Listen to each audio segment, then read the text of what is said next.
2008 16 वर्ष तक सूरत शहर की रांदेर पुलिस आदि 3 आरोपी को हजीरा से गिरफ्तार किया,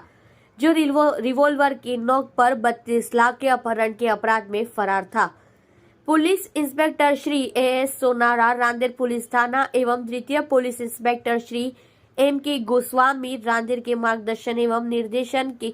में पुलिस थाना के surveillance police station sub inspector Shri BS Parmar के नेतृत्व में अपनी गिरफ्तारी से भक्ति स्क्वाड टीम के लोगों के साथ वर्कआउट कर रहे थे। उसी दौरान पुलिस कांस्टेबल किरीट सिंह रामसंग भाई और उनके साथ पुलिस कांस्टेबल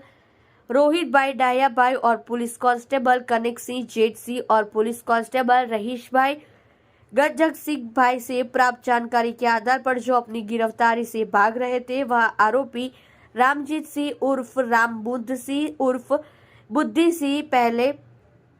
मजीब सिंह, उम्र वर्ष 40, बिजनेस ड्राइविंग, पता IDAL transport office SR company के सामने हजीरा सूरत सिटी, मूल रहवासी फेरुमन थाना व्यास